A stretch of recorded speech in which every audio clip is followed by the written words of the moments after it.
সকালবেলা ফ্রেন্ড আসলো বাসা থেকে পিক করতে, রেডি হয়ে ব্যাগ গুছিয়ে বের হয়ে গেলাম।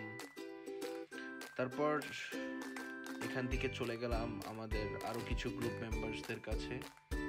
সো ওইখানে গিয়ে ওদেরকে পিক করে সবাই একসাথে হয়ে বের হয়ে গেলাম রোভানিমি অ্যান্ড সুইডেন ট্রিপের উদ্দেশ্যে।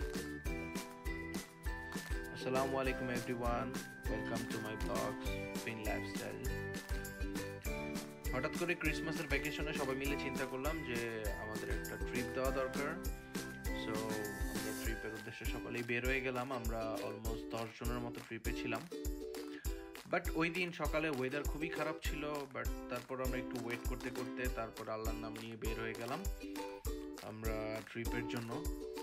সো রাস্তা খুবই স্লিপারি ছিল। দো আমাদের কুপিও থেকে রোভানিমির ডিস্টেন্স ছিল 750 কিলোমিটার, যেখানে 6-7-8 ঘন্টার মতো লেগেছে। তারপর রাত হতে না হতেই ওয়েদার আরও খারাপ অবস্থা হয়ে গেছে, খুবই বাজে অবস্থা ছিল, রাস্তা একদমই দেখা যাচ্ছিল না। তারপরও খুব সেফলি ড্রাইভ করে চলে গেলাম আমরা হোটেলে। রোভানিমি আমরা যে হোটেলটি বুক দিয়েছিলাম সেটা ছিল একটা কটেজের মতো। যেহেতু আমরা 10 জন মানুষ ছিলাম, তো সেখানে আমাদের মিনিমাম 5টার মতো রুম ছিল, আর লিভিং রুম ছিল, কিচেন, বাথরুম সব ছিল। বাট কটেজটা খুবই সুন্দর ছিল। লাইক এখানকার কটেজগুলো খুবই সুন্দর হয়, খুবই ডেকোরেটিভ হয়। আর যেহেতু ক্রিসমাস ছিল, সো ক্রিসমাসের কারণে সবকিছুই রাস্তাঘাট সবকিছুই হাইলি ডেকোরেটেড ছিল। বাট এই কটেজটা আমার পার্সোনালি খুবই পছন্দ হয়েছে। আমাদের ওরকম এক্সপেন্সিভ হয়নি কটেজটা, আমাদের খুব একটা মিনিমাম প্রাইসের মধ্যে আমরা পেয়ে গেছি। দো এই টাইমে খুব রাশ ছিল। সো কটেজে ঢুকেই দেখলাম আমরা একটা ওয়ার্ম ওয়েলকাম গিফট আমাদের জন্য। তারপর আমি কটেজটা ঘুরে দেখতেছিলাম। লাইক অনেক বড় ছিল, এখানে সনা ছিল, ইনডোর সনা। তারপরে লিভিং রুমটাও খুব সুন্দর ছিল, তারপর পিয়ানো ছিল।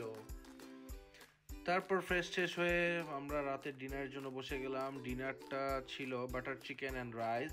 যদিও এটা আমাদের একটা ফ্রেন্ড ভাবিক, ও কুক করছে, ও হেলসিঙ্কি থেকে কুক করে নিয়ে আসছে। দেন আমরা চলে গেছিলাম। তারপর রাতেবেলা একটু ওয়াকে বের হয়ে আমরা সবাই অরোরা, যেটা নর্দার্ন লাইট বলে, সেটা দেখতে বের হইলাম। দেখে ঠেকে এই পিকচারটা ঠিক আমাদের কটেজের সামনের সিনারিও। এটা দেখলে মোটেও মনে হয় না এটা যে রিয়েল পিকচার, এটা দেখলে মনে হয় জাস্ট ওয়ালপেপার। খুবই সুন্দর জায়গাটা ছিল। তারপর আমরা ঘুমিয়ে পরের দিন চলে গেলাম আর্টিক স্নো হোটেলে।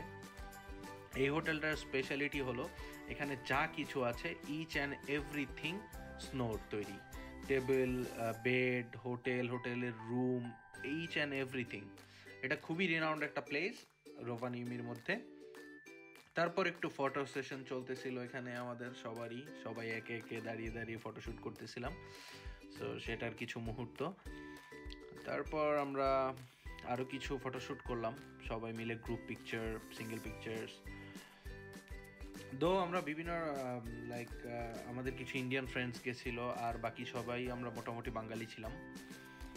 তারপরে আমরা ওইখান থেকে চলে গেলাম সান্টা ক্লজ ভিলেজে, যেটা রোভানিমির খুবই স্পেশাল একটা প্লেস। সবাই বছরে এই 2 মাসই, ডিসেম্বর নভেম্বর, ওইখানে ভিজিট করে বিশ্বের সব দেশ থেকেই মানুষজন।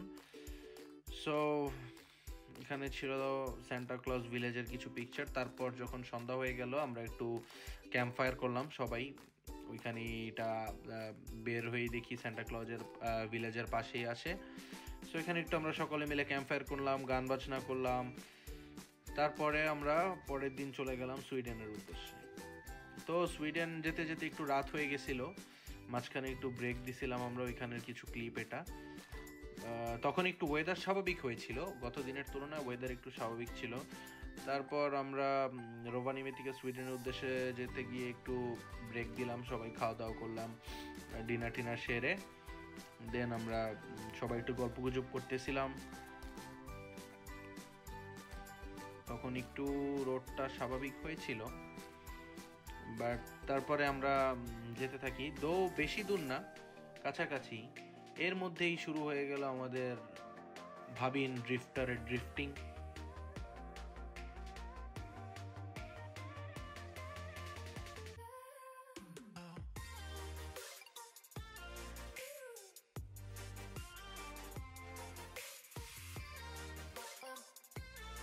তখন ওই জায়গার ওয়েদার ছিল লাইক -15 to 20 সামথিং। সো যা তা অবস্থা ছিল ওয়েদারে। তারপর একটু ক্লিপ নিয়ে ওইখান থেকে আমরা দেন রাতেবেলা ব্যাক করি হোটেলে ব্যাক করে খাওয়া দাওয়া শেষ করে ঘুমিয়ে যাই। সো আমাদের অত লং ট্রিপ ছিল না, আমাদের একটা শর্ট ট্রিপ ছিল লাইক 3 দিনের মতো। 3 দিনের মতো আমরা মিনিমাম 10 জনের মতো গিয়েছিলাম। এর মধ্যে আমাদের কিছু ইন্ডিয়ান ফ্রেন্ডসও ছিল, বাঙালি ফ্রেন্ডস, ছোট ভাই সবাই মিলে গিয়েছিলাম। কজ ওই টাইমে আমাদের সকলেরই কাজ, ভার্সিটি সব কিছু অফ ছিল।